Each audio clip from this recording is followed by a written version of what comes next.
За сайн байцгаана уу бүгдд нь өдрийн мэндийг хүргэе. Өнөөдөр бүгдээрээ хамтдаа эрэгтэй болон эмэгтэй хүний бие махбодын ялгаа, түүний мөчлөгийн талаар ярилцъя. За энийг бид нар сайн мэдээд авбал одоо үүндээ тааруулаад хооллолт, амралт, ажлаа зохицуулаад явж чадах юм бол одоо илүү эрүүл эрч хүчтэй байх боломжтой байдаг. Одоо эмэгтэйчүүд маань ялангуяа одоо эрэгтэй хүнээс маш өөр олон дааврын хэлбэлцэл донд байдаг бие махбод нь өөрөө. Тэгээд энийгээ сайн ойлгохгүй яг л одоо эрэгтэй хүн шиг өдөр болгон адилхан ажил хийгээл адилхан ингээд дасгал хөдөлгөөн хийгээл адилхан хоол идээд ингээ яваад байх юм бол илүү ядаргаанд ороод, илүү их таргалаад, илүү их өвчлөлтөнд ороод идэг. Тэгээс үгүй яг л адилхан одоо хоол идээд байхад чинь нэг нь сайхан булчин шүрмсэн чангараад би зүгээр ус уугаад байхад таргалаад байна гэж хүүхнүүд яриад байдаг шүү дээ, тий. Тэгэхээр энэний чинь цаана энэ гормоны өөрчлөлтүүд явагдаад байдаг юм байна. Энийг бид нар таньж мэдэж авах шаардлагатай байдаг юм байна. За эрэгтэй хүний бие махбод болвол харьцангуй тогтвортой, ерөөсөө тийм олон дааврын өсөлт бууралт нь бага. За ерөөсөө зөвхөн одоо тестостерон дааврын нөлөөнд ор бие махбод нь үйл ажиллагаагаа явуулж идэг. За энэ өглөөдөө ингээд өглөө унтаад сэрэх агшинд бол эрэгтэй хүний тестостерон даавар хамгийн өндөр зэгтэй. Ерөөсөө 8 цагийн орчинд бол хамгийн өндөр хэлбэртэй одоо тестостерон даавар нь ялгарсан байдаг юм байна. Эр даавар. За ингээд өдрийн цагийн аажмаар тестостерон дааврын ялгарлын хэмжээ нь ингээд буураад орой гэхэд бол ингээ ядраад одоо энергийн түвшин буурсан байдаг. Ингээ унтаж сайн амарч яах юм бол эрэгтэй хүний тестостерон даавар нь шөнийн хугацаанд бүрэн дахин нөхөн сэргээгдээд өглөө дахиад өндөр түвшинд сэрж басч ирдэг байх нэ. За энэ байдлаараа ерөнхийдөө нойр хоолоо тохируулаад явж байхад эрэгтэй хүний дааврын хэлбэлцэл бол харьцангуй хэвийн тогтвортой байдаг. Тэгвэл эмэгтэй хүн дээр бол зөвхөн одоо нэг даавар биш, олон даавар зөвхөн нэг өдөртөө биш, ингэж 28-аас 30 хоногийн хугацаанд ээлжлэн солигдож ингэж байдаг юм байна. Тэгэхээр энэ эмэгтэй хүмүүсийн өөрийн энэ одоо нэг сарын хугацааны мөчлөгөө маш сайн таних авч чадах юм бол үүндээ тааруулаад ажил амралтаа зохицуулах хэрэгтэй. За одоо бид бүхний сарын мөчлөг бол сарын тэмдэг ирж байгаа үе гэж байна. За дараа нь сарын тэмдэг дууссаны дараа сарын тэмдгээс дуусаад одоо өндгийн овуляцийн үе хүртэлх фолликулын үе гэж байна. 2 дугаар үе. За дараа нь 3 дугаар үе болвол овуляц буюу өндгийн эс одоо ялгарсан байгаа үе байна. За дараа нь өндгийн эс ялгарсны дараагаар болвол лютеин үе гэж байна. За лютеин үе дээр болвол дараагийн сарын мөчлөг, сарын тэмдэг ирэх хүртэл энэ үе маань ингээд үргэлжилдэг. За тэгэхээр бид нар энэ үеүүдэд одоо яаж анхаарах ёстой вэ гэхээр сарын тэмдгийн 1-5 хоногт л эмэгтэй хүний эстроген болон прогестерон хоёр даавар хуйлаа унж орж ирдэг юм байна. Унтсан байдаг юм байна. Тэгэхээр энэ сарын тэмдэг ирж яахын 5 хоног дээр бол эмэгтэй хүн одоо маш их ядраад одоо биеэсээ цусаа одоо шингэнээ маш их алдчихийдэг. Тэгээд маш их ядарч идэг. Мөн одоо сэтгэл санаа бол их юм эмзэг, мэдрэмтгий, уйлмхай болчихсон байж идэг. За тэгээ энэ сарын тэмдгийн энэ 5 хоног дээр бол айл болох эмэгтэйчүүд бид нар өөрсдийгөө тайван амраах хэрэгтэй. Их хүнд хүчээр одоо стресстэй оюуны болоод биеийн хөдөлмөр одоо эрхлэхгүй байвал сайн. За маш юм дулаан, бие дулаан яагаад гэвэл тэр чинь ингээд бид нар халуун цус биеэсээ гаргаж байгаа учраас ер нь бол дулааны температур ингээд буурж идэг. Энэ үед сайхан юм дулаахан хүнжил, халуун цай, сайхан халуун шүлтэй хоол, за мөн одоо тэр шарт тостой юм дулаан илэлэд барай хэрвээ нөхөр найз залуутай бол тийм ээ нуруундаа сайхан ингэж илэлэг хийгээд ингээд өөрийгөө тайван сайхан амраах хэрэгтэй байдаг. За ингээд зөөлөн хэрвээ дасгал хөдөлгөөн та хийдэг бол зөөлөн дасгал хийх хэрэгтэй. Зөөлөн бие амраах, йог тийм ээ. Хөнгөн хэлбэрийн одоо биеийн чилээ гаргах дасгал, хөнгөн зөөлөн алхалт гэх мэт. За энэ үеүүдэд бол усан бассейн одоо хүнд ийм зүйл өргөх эдрийг бол ер нь хэрэггүй байдаг. За ингээд сарын тэмдгийн 5 хоног ингээд дууссаны дараагаар бол аажмаар таны эстроген даавар үйлдвэрлэгдэж эхэлдэг. Энэ эстроген даавар нь бол эмэгтэй даавар одоо бид бүхэнд хамгийн их одоо эрч хүч, энергийг өгж идэг юм даавар ахнэ. За сарын тэмдэг дууссаны дараагаас хойш за 6-аас 13 дахь хоногийн хооронд ер нь бол одоо сарын 6 дахь хоногоос 13 дахь хоногийн хооронд одоо энэ эстроген даавар маань аажмаар өсөж эхэлдэг.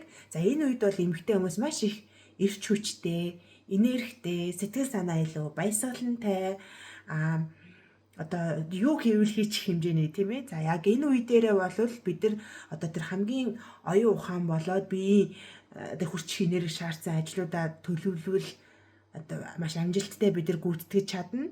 За мөн одоо энэ үеүүдэд бол тэр хүчний дасгалуудыг бид нар хийж болно. Хүндийн өргөлт болон суулт тийм ээ. Одоо булчингийн дасгалуудыг хийвэл маш сайн нөлөөтэй. За дээрэс нь одоо энэ үеүүдэд бол хоолны одоо эрчим хүч нэмэгдчихдэг учраас бид нар заавал их хоол гаднаас идэх шаардлагагүй. Ерөнхийдөө мацгийн хоногуудыг энэ өдрүүдэд хийвэл маш сайн. За орой хоол идэхгүй байх тийм ээ. За ингээд мацаглаж бас болдог байх нэ. За энэ үе дээр бол бид нар одоо сарын төлөвлөгөөнийхөө хамгийн их эрчим хүч зарцуулах одоо шаардлагатай ажлуудаа төлөвлөж болно гэсэн үг. За ингээд эстроген маань 14-өөс 15 дахь хоногуд дээр бол одоо хамгийн дээд зэгтээ тулж идэг. За энэ үе дээр бол эмэгтэй хүн маш одоо өөртөө итгэлтэй, одоо эрч хүчтэй, мөн одоо бэлгийн дур хүсэл өндөртэй. Тэгээ энэ үе дээр бол ерөөсөө өндгийн эс ялгарч идэг. Овуляц буюу жирэмслэх одоо мөч гэсэн үг. Энэ үе дээр бол одоо хамгийн их жирэмслэх магадлалтай. За ингээд энэ овуляц маань ингээд өндгийн эс бол ингээд умаанаас өндгөвчнөөс ингээд гараад хагараад яг одоо юм үр тогтооход бэлэн байдалтай байдаг ийм үе байгаа. За энэ үе дээр бол одоо энэ LH гэж хүний одоо даавар бол бас маш огцом сайхан ялгарч өгд юм байна.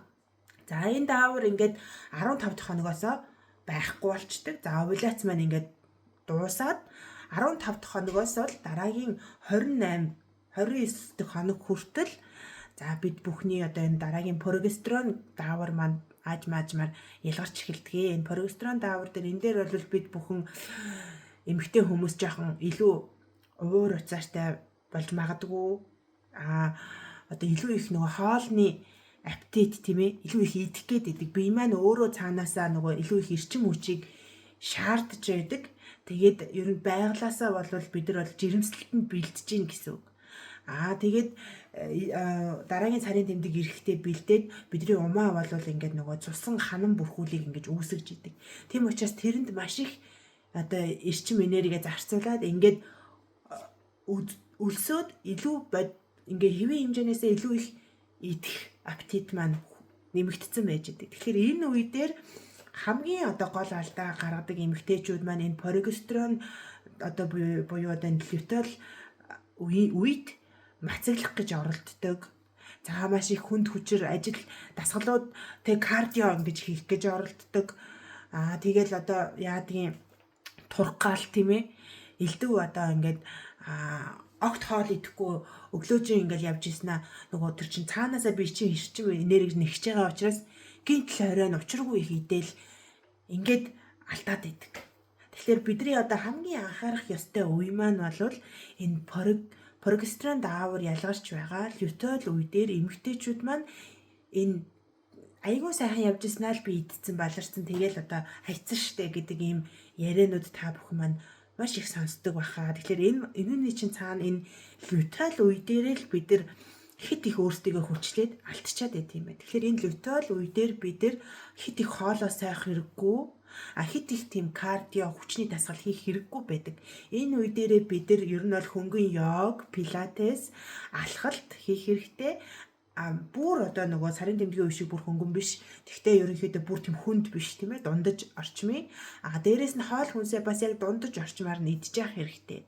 За сайхан энэ үе дээрээ бол өөрийн өдрийн хоолоо маш сэтгэл ханамжтайгаар одоо дуртай зарим нэг одоо жимсний зүйлүүдийг илүү оруулж ирвэл одоо сэтгэл санаа тийм тэр өлсөх аппетит чинь гэдэг аппетит чихэрэнд шунаад байгаа тэр нэг байдал чинь аюу сайхан дарагдаж өгдөг. За миний хувьд бол одоо энэ 30 хоногийн челленжийн хугацаанд яг энэ үе дээр юу идэж байна гэхээр blueberry. За энэ blueberry бол маш их антиоксидантаар баялаг мөн одоо эмэгтэйчүүдийн одоо цусны нөхөн сэргээлтэнд бас сайнаар нөлөөлж идэг. За ингээд blueberry гэдэг чи одоо юу юм монголоор бол нэрс юм шиг шүү дээ. Нэрс, анс, гүзээлцэг нь тэгээд одоо энэ жижиг юм жимснүүдийг, беринүүдийг идчихвэл айгүй сайн байдаг. За мөн самраа сайн идэх хэрэгтэй. Яг энэ үед эрчим хүчийг маань өгч идэг. За дээрэс нь одоо хамгийн чухал нь саяг санаж ирсэн мартчихлаа. Хар шоколад. Хар шоколад бол өндөр магнезиумын агуулмжтай. Тэгээд бидний ингээд тэр булчин умайг маань бас ингээд тайвшруулж өгдөг. Тэгэхээр яг энэ үе дээр бол бид нар тэр нэг уурлах гад байгаа тийм ээ. Нэг тийм би нэг л тийм тавгүй оргиод байгаа, бие чинь хүндрээд байгаа тэр байдал дээр бас энэ магнезиум бол маш өндрөөр нөлөөлж идэг юм байна. Хэрвээ ингээд бид нар энэ эрдэс шин тэжээлүүдийг ингээд идэж чадахгүй байгаа бол нэмэлтээр ууж байгаа олон эмэгтэйчүүд маань байна. За тэгээд энэ лютеал үе дээрээ бид нар ингээд хоолоо огцом хасаж мацаг идэр байхгүйгээр ингээд ерөнхийдөө тэнцвэртэй хооллоод явах хэрэгтэй. Тэгээд бидний зорилго болвол ерөөсөө эрэгтэй хүн шиг 2-3 хоногийн дотор ингээд өөрчлөгдөөд булчин чангараад жингээ хасаад гэж хүлээхгүй. Бид нар бол сараар нь биеийнхаа жингийн одоо эрүүл мэндийн өөрчлөлтийг хянах хэрэгтэй. За тэгээд энэ лютеал үе дээр бол бид нар ерөөсөө жингээ хасах гад улаараад ах хэрэггүй. Яг тэгэхээр энэ үе дээр нөгөө нэг умаа чинь өөрөө шингэн болоод тэр цусыг өөртөө ингээд бүрэлдүүлээд нөгөө хүүхэд бүрэлдүүлэхэд бэлтэж байгаа учраас тэн дотор чинь ингээд ийм цусан бүрхүүл үүсээд эн чинь өөрөө ингээд 1-2 кг жин ингээд тэнцэнэ ингээд бүрэлдүүлчихдэг, татчихийдэг гэсэн үг. Тэгээ энэ үе дээр бол бидний одоо биеийн жин бол жоохон өсөлттэй гарч ирж болно. Энэ үе дээрээс бидний гидс жоохон ингээ бөмбөгөөд байгаа юм шиг мэдрэгдэж болно, тийм ээ. За энэ үе дээр бол хоолны аппетит жоохон өндөр байгаа юм шиг санагдаж болно. Гэхдээ энэ үе дээрээ жин дээр их ач холбогдол өгөх хэрэггүй.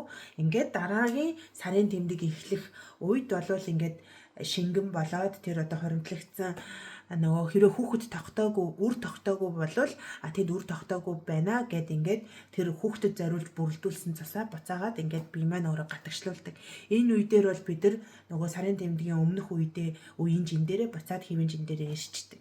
Тэгэхээр бидний одоо хамгийн энерги өөхөө хасах, тийм ээ, мацгаа барих, дасгалаа хийх, жингээ хасах гол үе маань бол энэ сарын тэмдгийн дараах 12-7 хоног орчим байгаа энэ фолликулийн үе бол хамгийн чухал байгаа. За тэгээд дараа нь лютеалийн үе дээрээ бид нар илүү тогтвортой жингээ хадгалах тогтвортой сайхан хооллох нь бол чухал байдгийн байх шүү.